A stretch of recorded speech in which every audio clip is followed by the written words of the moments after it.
waxaan nahay wahdiga dugsiyada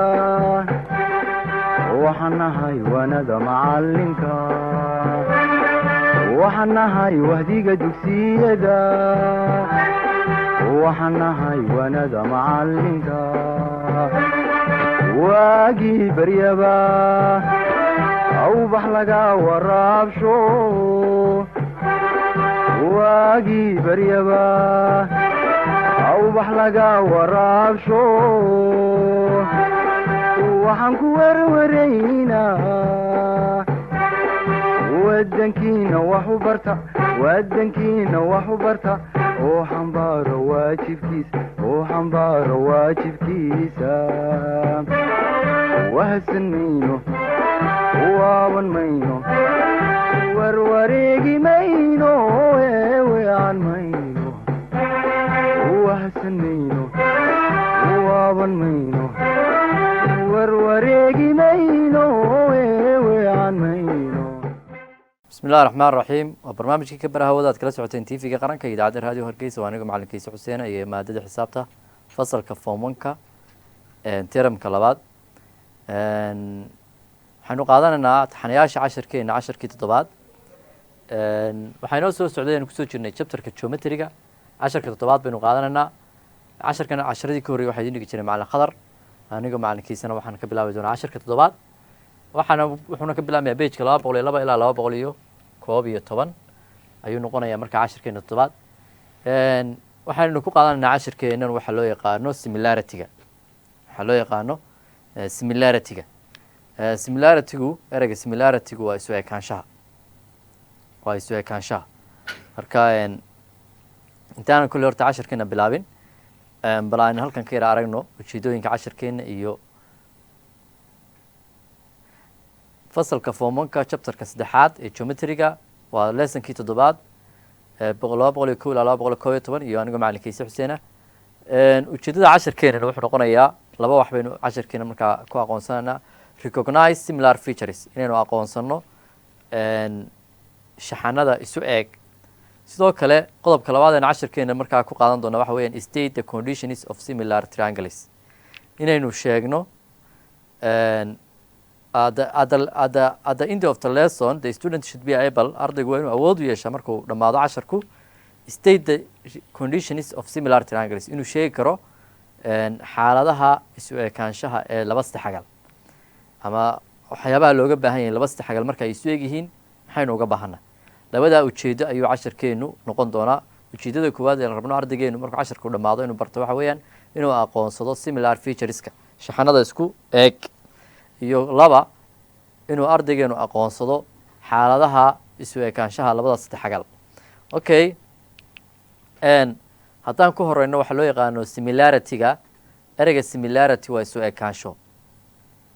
ekaanshaha similar features and enlargement ayuu noqonayaa similarity-gu but photographs show photographs marka waa kuwan but photographs sawiradan soo socdaa show waxay ku tusayaan the same picture sawiro isku mid ayay ku tusayaan but in different size laakiin kala waaweyn laba kasta waa isku mid weyna kala weyn yihiin we say that the picture are similar to each other waxaan oranaa marka labada picture waa similar midba midka kale eeg labada calan bal eeg waa isu eeg yihiin laakiin way kala weyn yihiin marka xiriirka labadooda ka dhaxayn karaa muxuu noqonayaa ma isleeka laakiin way isu eeg yihiin marka waa similar baynu odhanaa marka labada cuboid bal eeg cuboidska 3.91a labada cuboid way isu eeg yihiin lama kala garanayo laakiin way kala weyn yihiin labada triangle markaad eegto midna wuu yar yahay midna wuu weyn yahay sumadahan labada sample labada sumadood ee kale halka ku yaala way isu eeg yihiin laakiin way kala weyn yihiin marka waxaanu leenahay similar featuresku waa kuwa isku qaabka ah laakiin qasab maaha mar walba inay isleekaadaan qasab maaha okay we say the picture are similar to each other way isu eeg yihiin baynu leenahay shows the father examples of similar okay waxaan rajeynaynaa halkaa inaynu ku fahanay similar featuresku waxay yihiin similar featuresku ama qaababka similarka ahi isu eega waa qaababka isku muuqaalka ah laakiin kala duwan xagga seeska. khasab maaha inay seeska iska leekaadaan. qaababku hadday xagga seeska iyo xagga muuqaba seeskana iska leekaadaan, muuqana iskaga mid noqdaan, waa wax kale la yidhahdaa. laakiin hadday qaabkoo keliya iska eeg yihiin, seeskana ku kala duwan yihiin, waxaa la ohanaya they are similar baa la ohanaya. okay, labadan bal hadda sawir eeg. waa labaduba waa laba cubeboard. a b c d waa cubeboard, waa rectangle. cubeboard maaha, waa rectangle. shapeka kale b q r s na waa rectangle. waa laba rectangle oo magaca rectangle bay wadaagaan, laakiin ma isu eg yihiin. ka sare a b c wuxuu egyahay envelopekii, warqadda yarada envelopta ee waaqaha ku ridin jirna iyo u eg tahay. tan b q r s na waxay u eg tahay mastarad. marka mastarad iyo envelopena dee isuma eka, wax isku muuqaala maaha. magaca cubeboardnimada iyo qaabka ayuun bay wadaagaan bis. labadaa shaxan markaa haddaanay isu ekayn, ama ha kala weynaan ama ha kala yaraadaane, haddaanay isu ekayn waxaa la odhanayaa they are not similar baa la odhanaya. they are not similar. marka labadani a b c d shapekaas iyo b q r s they are not similar. okay, also the shapes are both rectangles, they are not similar. labada shayba waa rectangles, laakiin isuma eka. b q r is longi and thin. shaxanka b q r waa dheer yahay waana dhuuban yahay, but a b c d is not. laakiin shaxanka a b c mana dheera mana dhuubna. saas macnaheedu waa intaas weeyaan. okay, the triangles are similar even though one of the triangles has turned around. labada triangle way isu eeg yihiin, ama labada shaxanba way isu eeg yihiin, xataa haddii la kala foorariyo. labada triangle waan aragnay inay isu ekaan, horeynu soo aragnay, laakiin isku dhinac bay ujeedaan, isku qaab ayay ujeedaan. marka waxaynu hore usoo sheegnay inay similar yihiin oo isu eg yihiin, waanu aragnay inay isu eg yihiin.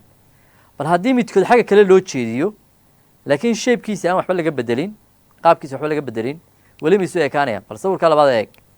triangle-kii yaraa waa la kala jeediyey, oo xagga kale loo jeediyey.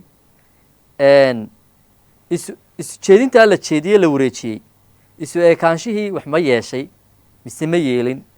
intaasu weeye ujeeddadu. ujeeddada doona halkan ku fahnaa waa intaas. jeedintaa la jeediyey, isu ekaanshihii wax ma yeeshay mise ma yeelin, waa maya. haddii laba qof inan iyo aabihii baa tiri way isu eeg yihiin, hebel aabihii buu eeg yahay. marka hebel aabihii de mar kasta wuu eeg yahay. hadduu hebel la jiifo aabihiina soconayo, ma waxaad odhanaysaa dee midna imika waa inankiina waa jiifaa, odaygiina waa soconaya, dee isuma eka. laakiin markay labadooduba soconayaan bay isu eeg yihiin, maya. xaggay doonaan ha ujeedaan, labadan qof hadday isku qaab yihiin way isu eeg yihiin, haddaan isku qaab ahayna isuma eka. okay, similar triangles, labada saddexagal inay similar yihiin. halkaa waxaynu kusoo baranay similarityga waxa loo yaqaano. waxaanu sheegnay similaritygu, ereyga similarity inay tahay isu ekaanshaha. labada shaxan inay similar yihiin maxaa khasaba oo laga rabaa? ma wax khasaba inay mar walba noqdaan similarityga? ma waxaa ku khasaba inay noqdaan muxuu ahaa waxa loo yaqaano inay isleekaadaan? maya, waa inay isku qaab yihiin oo keliya. inan iyo aabihii waad odhan kartaa way isu eeg yihiin, dee isagoo inankuba yar, ugu jir ama 2 jir ama 3 jir, waxaad odhanaysaa aabihii buu egyahay. inantii oo kale waxa la odhan karaa hooyadeed bay u eg tahay inantani iyadoo yar. marka maxay la wadaagaysaa oo keliya bis, waxay la wadaagtaa oo qura qaabka. laakiin dee inantii yarayda dhalatay iyo hooyadeedii dhashay dee inaan isleekayn waynu arkaynaa. okay, similarity markaa waynu soo fahnay. similaritygu waa labada shaxan markay isku qaab yihiin, seesku haba doona ha ka kala duwanaado. okay,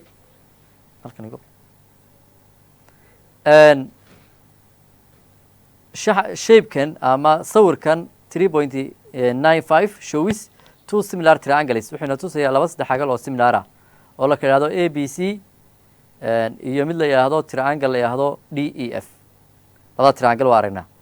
labada triangle waa similar baa la yidhi.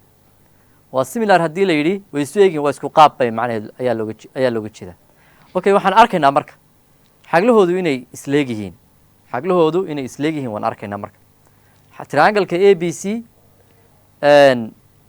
bal hadda halkan aan eegno labadii triangle waa kuwan labadii triangle markay kuwan yihiin bal angle-ka angle a calaamaddaas hal calaamad baa ku qoran angle d na hal calaamad baa ku qoran macnaheedu waxa weeyaan angle a iyo angle d way isleegyihiin angle b iyo angle e na way isleegyihiin angle c iyo angle f na way isleegyihiin marka angle angle a wuxuu leegyahay angle d angle ama xagasha b na waxay leeg tahay xagasha e xagasha c na waxay leeg tahay xagasha f labada triangle ee isu eg waxaan arkaynaa marka triangle-kan hore xagal kastoo ka mid ah waxaa jira xagal ay leeg tahay oo triangle-ka labaad ku jirta triangle-ka hore xagal kastoo ka mid ah waxaa jira xagal ay leeg tahay oo triangle-ka labaad ku jirta ayaa jirta waana similar marka way isu egyihiin marka halkaa waxay nooga soo baxaysaa triangle-ada isu eegi waxay leeyihiin xaglo isleeg xaglo isku sargo-an ayay leeyihiin xaglo isleeg ayay leeyihiin okay waxaad markaa halkaa ka ogaanay angalka a iyo angalka b iyo angalka c qoraalka yara xaggaasu notice that baan akhriyayaa ee ku jira triangle-ka a b c saddex xagalka a b c xagashiisa a iyo xagashiisa b iyo xagashiisa c are equal to waxay leegyihiin xagasha d iyo xagasha e iyo xagasha f ee ku jira triangle-ka d e f respectively marka xagasha a waxay leegtahay xagasha d xagasha b na waxay leegtahay xagasha e xagasha c na waxay leegtahay xagasha f the two triangles are equiangular labada triangle waa equiangular weeyaan labada triangle waa equiangular maxaa looga jeedaa mar waa xagla isleekayaal maxaa looga jeedaa xagal kasta oo triangle-ka hore ku jirta waxaa jirta xagal leeg oo triangle-ka labaad ku jirta this means that the angles of one triangle or this means equiangular-ka macnaheedu waxa weeyaan that the angles of one are equal to the angles of the other xaglaha midkood wuxuu leeyahay xaglaha ka kale ayay leeyihiin sidaas ayaa equiangular looga jeedaa xaglaha hal saddex xagal waxay leeyihiin xaglaha saddex xagal kale marka xagal walba xagal bay leeg tahay equiangular triangles are always similar labada triangle hadday noqdaan xagla isleekayaal waxaad ogaataa had iyo jeer inay yihiin similar waa similar marka halka laba qodob baan halkan ka fahmaynaa kow waa maxay equiangular trianglesku maxay yihiin equiangular triangleskuna maxay isu yihiin labadaa qodob baynu doonaynaa inaynu halkan ka fahano okay waxaynu isla fahanay labadan triangle xagal kasta oo triangle-kan hore a b c ku jirta inay jirto xagal ay leeg tahay oo triangle-ka d e f ku jirta xagal kastoo triangle-ka a b c ku jirta waxaa jira xagal ay leeg tahay oo triangle-ka e a f ku jirta xagasha a waxay leeg tahay xagasha d xagasha b na waxay leeg tahay xagasha e xagasha c na waxay leeg tahay xagasha f haddaynu intaa hellay markaa waxaynu odhanaa labadan triangle-kan iyo triangle-kani waa equiangular macnaheedu waa maxay xaglahooda isleeg xagla isleekayaal xaglaha kan waxay leeyihiin xaglaha kan equiangularka intaasaa looga jeeda intaa markaynu isla fahanay haddaba equiangular trianglesku maxay isu yihiin markaynu fahanay labadan triangle inay yihiin equiangular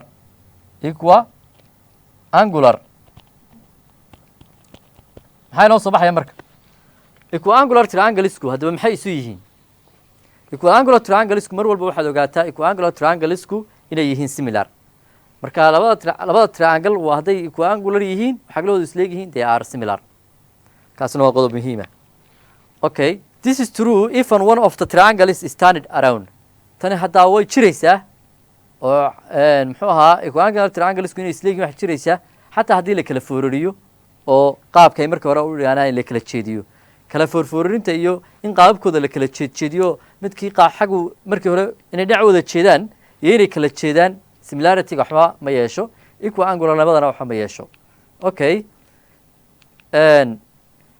corresponding sides dhinacyada isku aadan corresponding sidesku markaa maxay yihiin iyagu corresponding sidesku maxay noqonayaan bal aan eegno iyaga corresponding sidesku waxay yihiin labadan triangle waxaynu aragnay inay equiangular yihiin xagasha A waxay leegtahay xagasha D, xagasha B na waxay leegtahay xagasha E, xagasha C na waxay leegtahay xagasha F. intaa markaynu ogaano halkan inta noo taalo bal corresponding sideskana aynu eegno. dhinacyada gudboon, dhinacyada gudbooni waa dhinacyada xagla isleeg ka soo horjeeda. dhinacyada gudbooni waa dhinacyada xagla isleeg ka soo horjeeda. xagasha A saydhkee baa ka soo horjeeda. xagasha A saydhka ka soo horjeeda waa saydhka B C, waa dhinaca B C, dhinaca B C. xagasha A xagasha bay leekayd, xagasha D bay leekayd. dhinaca B C waxaa corresponding la ah dhinaca xagasha D ka soo horjeeda, waayo A iyo D baa isleeg, A iyo D baa isleeg. marka B C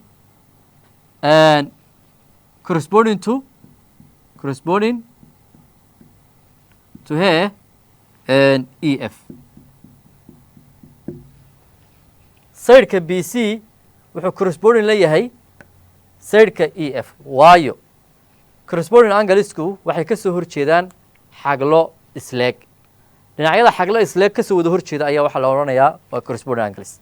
okay, dhinaca A C wuxuu ka soo horjeedaa xagasha B, A C wuxuu ka soo horjeedaa xagasha B, xagasha B buu ka soo horjeedaa. A C wuxuu ka soo horjeedaa xagasha B. xagasha B yaa leekaa ee triangle-kan ku jira. xagasha B waxaa leeg xagasha F, xagasha F wataa, xagasha F saydhka ka soo horjeeda waa kuma, waa D F. marka A C iyo D F na waa corresponding. xagasha C A B waan soo sheegnay, may A B maynu sheegin. A B saydhka A B yaa saydhkee baa corresponding la noqonaya. saydhka A B wuxuu ka soo horjeedaa xagasha C buu ka soo horjeedaa, xagasha C. saydhka A B wuxuu ka soo horjeedaa xagasha C. markaad doonaysid dhinaca A B dhinaca correspondingka la ah ee ku jira triangle-kan waxaad odhanaysaa xagasha C xagasheebay isleekaayeen ee triangle-kan ku jirtay. xagasha C waxay isleekaayeen xagasha F, xagasha F. si aawadeed dhinaca F dhinaca F ka soo horjeeda xagasha F ka soo horjeedo D E ya iyo dhinaca xagasha C ka soo horjeedo A B waa corresponding, waayo labadooduba waxay ka wada soo horjeedaan opposite u yihiin xaglo isleeg. saydhkan iyo saydhkani waxay opposite u yihiin xaglo isleeg oo ah C iyo F, labada xaglood isleeg oo C iyo F ah. si aawadeed A B waxay corresponding u tahay D F, D F.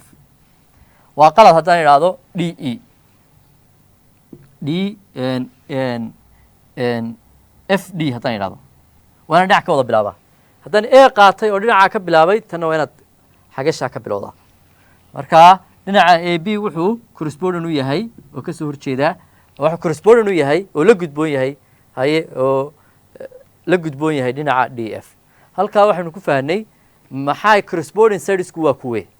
corresponding sidesku waa dhinacyada xaglo isleeg ka soo wada horjeeda. okay, A B dhinaca A B is opposite to angle C and D E is opposite to angle F. since dhinaca A B wuxuu ka soo horjeedaa xagasha C, dhinaca D E na wuxuu ka soo horjeedaa xagasha F. xagasha C iyo xagasha F na way isleekaayeen. we say waxaynu odhanaa markaa that A B corresponding to D E. dhinaca A B wuxuu corresponding la yahay oo la gudboon yahay dhinaca D E, waayo labadooduba waxay opposite u yihiin xaglo isleeg. saydhka B C is corresponding to E F, dhinaca B C na wuxuu corresponding la yahay E F. and similarly side C A is corresponding to F D, dhinaca C A na wuxuu corresponding la yahay oo la gudboon yahay dhinaca F D. haddaad sida kale soo hormariso tirahdo A C xagga tanna waxaad odhanaysaa D F, labada erey waad soo marinaysa marka. okay, waxaad ogaataa notice that the corresponding sides are opposite to equal angles. xeerka qabso, xaglaha dhinacyada gudbooni waxa ay ka soo horjeedaan xaglo isleeg. dhinacyada gudbooni waxay ka soo horjeedaan xaglo isleeg. haddaba in general guud ahaan two triangles are said to be similar. laba saddex xagal waxaa loo odhanayaa waa similar if haddii labadan qodob la helo. kow, their corresponding angles are equal. xaglahooda isku aadani way isleegyihiin, waxay leeyihiin xagla isku aadan oo isleeg. qodobka labaadna waxay their corresponding sides are proportional. dhinacyadooda gudboonina their corresponding sides dhinacyadooda gudboonina are proportional waa kuwo saamigalsan waa kuwo saamigalsan the ratio of the corresponding sides are equal saamiga ka soo baxaya proportionality macnaheedu waxa weeyaan saamiga ka soo baxaya dhinacyada isku aadan ayaa equal ah marka halkaa waxaynu ka fahmaynaa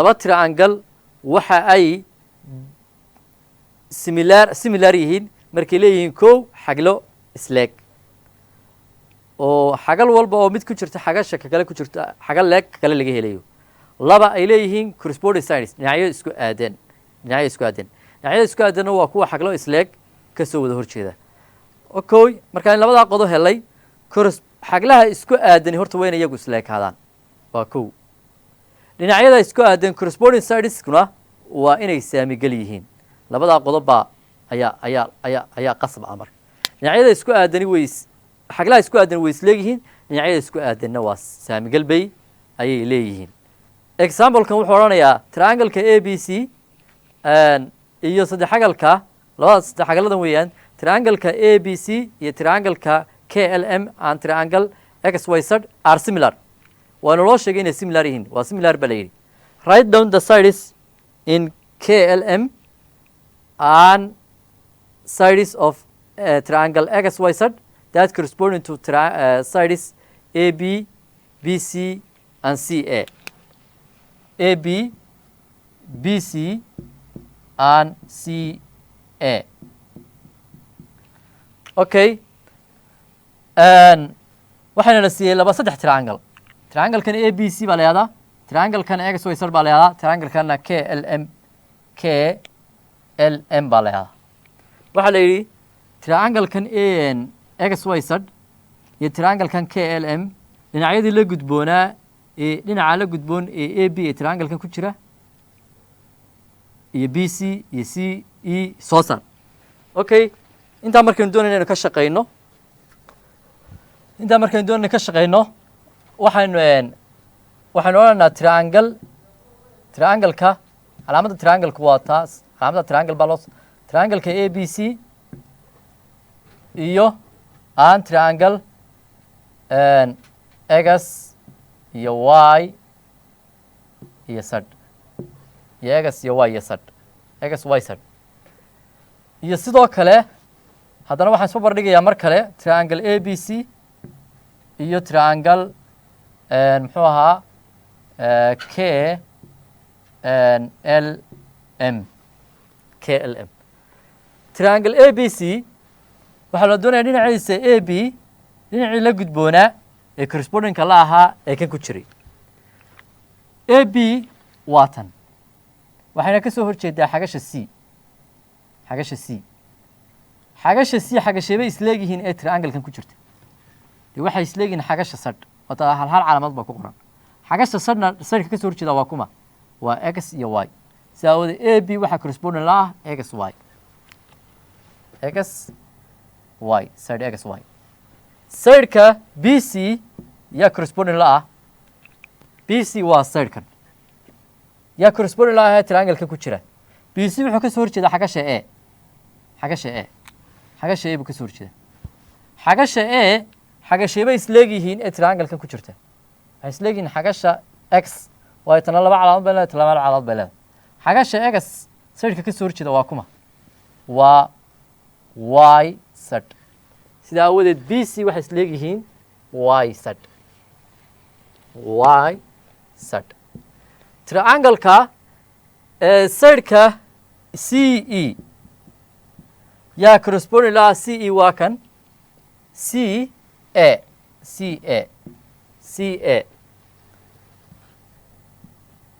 sideka c a waa kan sideka c a yaa corresponding la ah ee triangle-kan ku jira c a waxay ka soo horjeedaa angle-ka b angle-ka b na yay isleegyihiin saddexagalkan ku jira waxay isleegihiin angle-ka y angle-ka y na sidka ka soo horjeedaa waa kan waa x z waa z x saawada c a iyo z x way isleegyihiin waa corresponding c a iyo z x waa corresponding waxaan dhameeyey labadaa triangle haddana triangle-ka a b iyo waxaan u gudbayaa triangle-ka k l m a b sideka a b wuxuu opposite u ahaa a b waa kan wuxuu opposite u ahaa c angle-ka c yaa leeg ee triangle-kan ku jira waxaa leeg xagasha m mna sidekee ka soo horjeeda waxaa ka soo horjeeda sideka k l marka a b waxay corresponding yihiin sideka corresponding yihiin waa k l sideka b c keebay corresponding noqonayaan b c b c waa kan b c iyo opposite u yahay wuxuu opposite u yahay angle-ka a angle-ka a angle-ka a na yay isleeg yihiin ee triangle-kan ku jira angle-ka a wuxuu leeyahay laba calaamadood angle-ka labada sideka labada calaamadood le waa k k bay isleeg yihiin k na sidekee ka soo horjeeda waxaa ka soo horjeeda sideka ah m l saa wadeed b c sorry ha b c waa sax b c soo ma sideka l m l m l m b c iyo l m waa corresponding sides b c iyo l m waa corresponding sides okay waxaan ugu hadhay c a sideka c a c a waa tan c a waa sideka c a yay ka soo horjeedaa opposite u tahay waxay opposite u tahay angle-ka b angle-ka b na angle-ka isleegyihiin ee triangle-ka ku jira waa kuma waa angle-ka m maxaan ku garanayaa kan saddex calaamadood buu leeyahay kana saddex calaamadood buu leeyahay waa angle-ka l angle-ka l ah sideka ka soo horjeeda waa kuma waa k ama waa m k halka hal xagal kaliya halkaa ka bilowtana hal xagal kaliya c m haddaad ka bilowtana m k marka c a iyo m k na waa corresponding sides waa corresponding sides corresponding sidesku waxay opposite u yihiin xaglo isleeg halkaas ayaynu ka duulaynaa marka solutionkiina markaa waa kaa okay exercise-kaana idinka ayaa isku soo dayi doona insha allah halkaa ayuu casharkeenu maanta inagu joogi doonaa intaynu casharkan cashar la mida ku kulmi doono wasalaamu calaykum waraxmat ullaahi wabarakaatu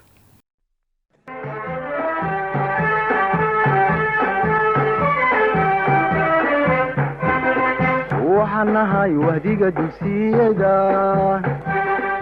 waxaan nahay waanada macalinka